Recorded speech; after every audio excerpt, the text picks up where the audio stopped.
kama vile wao haya mambo hayawahusu kabisa. Utasikia mtafanya hivi, mtafanya hivi. Ukimwangalia mtu mwenyewe anayeandika hivyo ameshadhulumu tu, hata sio msafi, ana madeni kibao na utapeli mwingi basi. Kwa hiyo somo la leo baba paroko limetusaidia sana. Ungane pamoja na waombolezaji na waongeaji wote waliotangulia kwa masikitiko makubwa kutoa pole nyingi sana kwa mjane na wanafamilia, familia kwa ukubwa wake, waheshimiwa wabunge, kutokana na msiba huu mkubwa wa kuondokewa na mpendwa wetu marehemu William Lukuvi, aliyekuwa mbunge wa Isimani na waziri katika ofisi ya waziri mkuu anayeshughulikia sera, bunge na uratibu pamoja na watu wenye ulemavu. Hakika kifo cha mpendwa wetu Mheshimiwa Lukuvi kimetuacha Watanzania wengi tukiwa na simanzi kubwa na butwaa kubwa kufuatia kuondoka kwake. Nitoe pole kwa Mheshimiwa Rais kwa kuondokewa na askari wake wa mwavuli kama ambavyo watangulizi wengi wametoka kusema. Mimi binafsi nimekuwa nikiwasiliana naye na kushauriana naye mara kwa mara hadi siku ambapo muda mfupi tulipoarifiwa kwamba hali yake ya afya imebadilika, tulikuwa tukiwasiliana na tukipanga shughuli mbalimbali za kazi.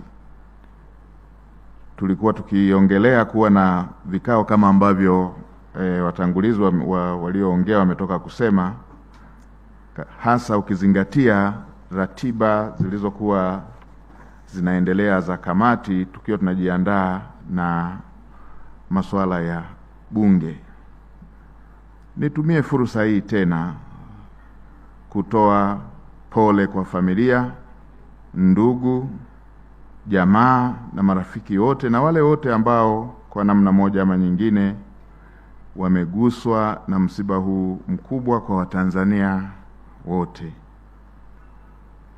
Kama tulivyosikia katika wasifu wake, Mheshimiwa Lukuvi atakumbukwa kwa mengi katika nchi hii kutokana na utumishi wake uliotukuka kwenye nafasi mbalimbali. Hakika katika uhai wake Mheshimiwa Lukuvi ametoa mchango mkubwa kwa taifa letu. Kama serikali tumepungukiwa na mtu ambaye ataendelea kukumbukwa sana sana kwa busara zake, kwa ukomavu wake wa kisiasa, kwa ushawishi wake mkubwa, kwa weledi wake mkubwa katika kazi, uzalendo na kiwango cha juu cha uratibu.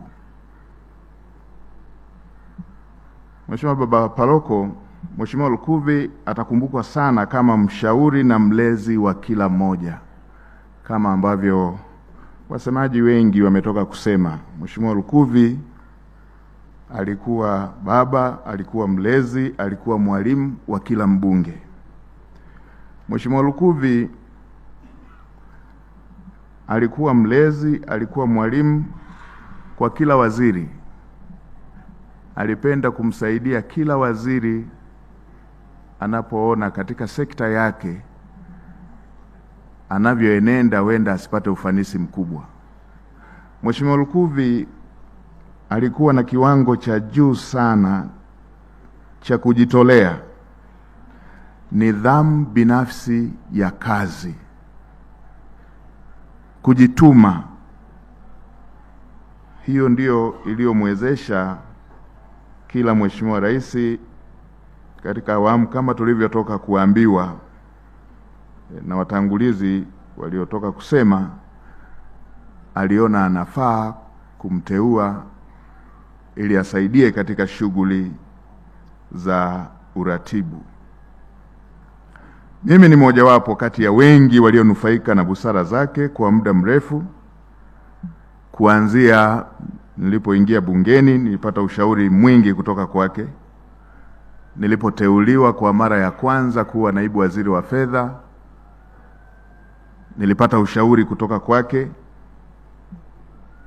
kwa kujitolea tu.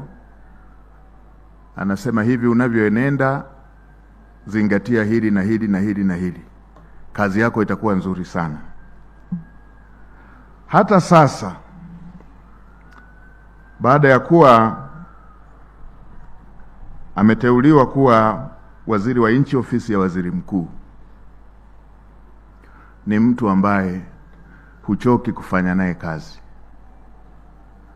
Mheshimiwa Baba Paroko na Watanzania kwa ujumla wataona niliweza kupanga ziara moja ndefu zaidi ya mwezi na siku kadhaa mfululizo kupita halmashauri kwa halmashauri. Nilifanya hivyo kwa sababu zile kazi ambazo za uratibu ambazo zilitakiwa zifanyike kwenye dawati, Mheshimiwa Lukuvi alikuwa anafanya kikamilifu. Tumeenda kwenye maandalizi ya bunge na kamati, hapakuwepo na gepu kwamba waziri mkuu yuko kwenye ziara. Mheshimiwa Lukuvi aliendelea na uratibu kikamilifu.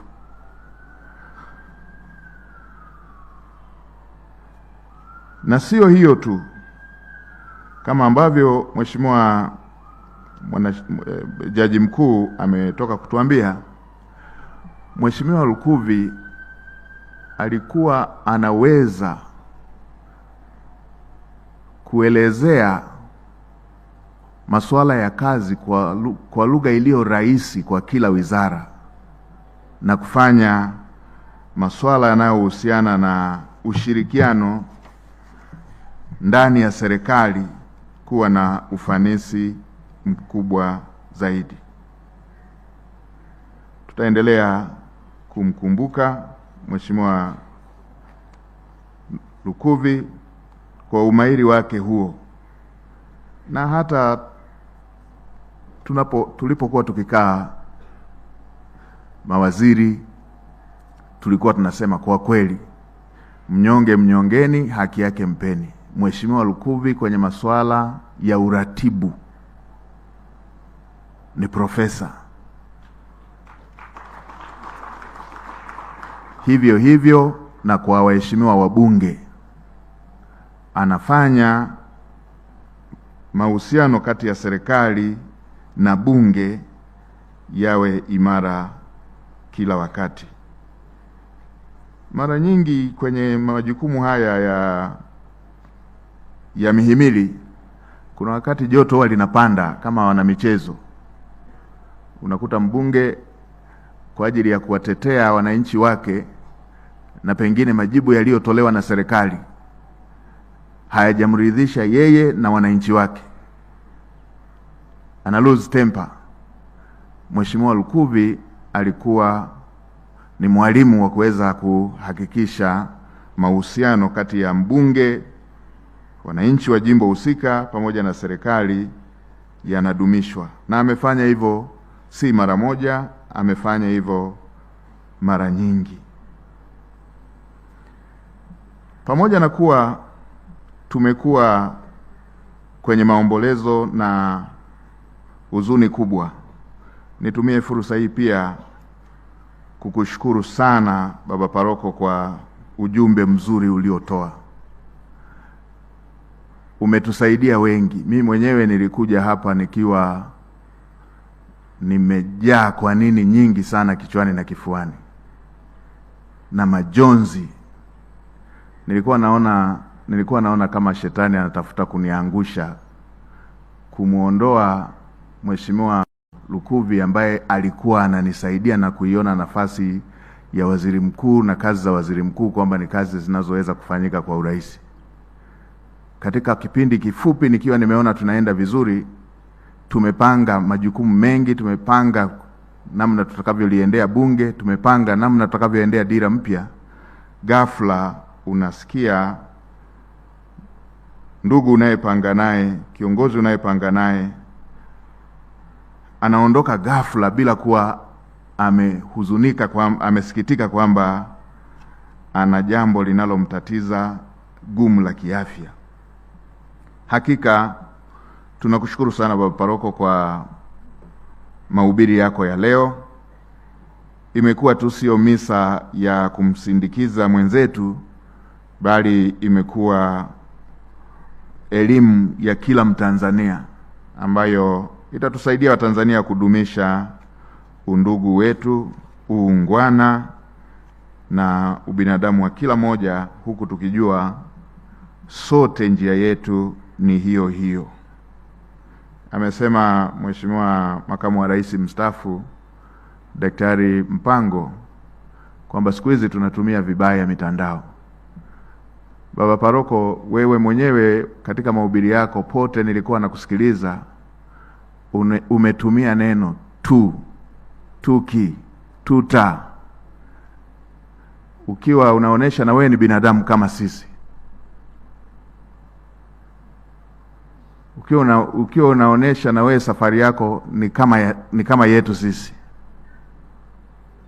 Lakini sisi huko mitandaoni, wapo wengine wakiandika utadhani ni Mungu kaandika, kama vile wao haya mambo hayawahusu kabisa.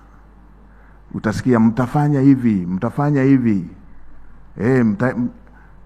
Ukimwangalia mtu mwenyewe anayeandika hivyo ameshadhulumu tu, hata sio msafi, ana madeni kibao na utaperi mwingi basi. Kwa hiyo somo la leo Baba Paroko limetusaidia sana kuturudisha binadamu wote waone sisi ni binadamu na safari yetu ni moja, na mwenye masahihisho ni Mungu mwenyewe. Wa kuweza kujua nani ananuka ni Mungu mwenyewe. Nakushukuru sana Baba Paroko kwa somo hilo zuri.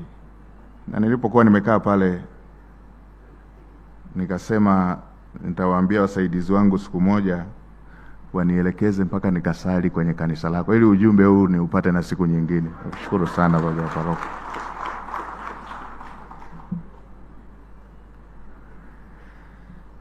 Kwa katika kumalizia,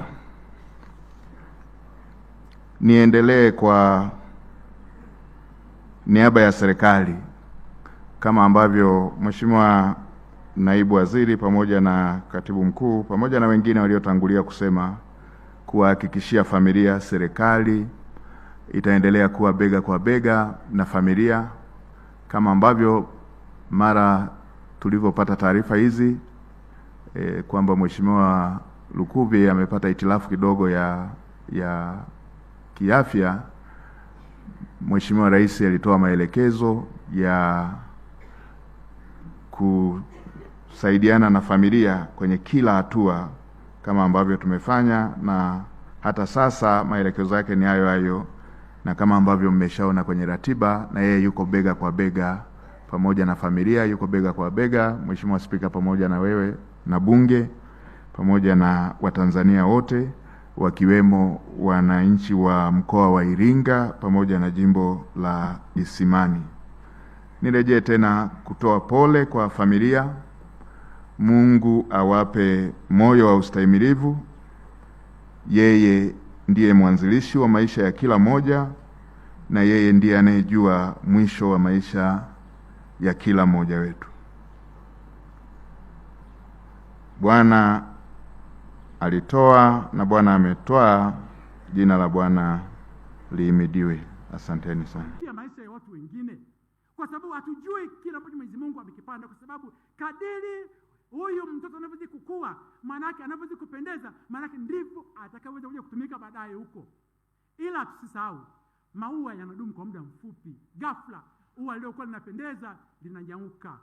Lazaro lilikuwa ni ua lilikuwa linapendeza, akawa rafiki wa Yesu, ghafla akaugua akanyauka. Hadi si wenyewe pia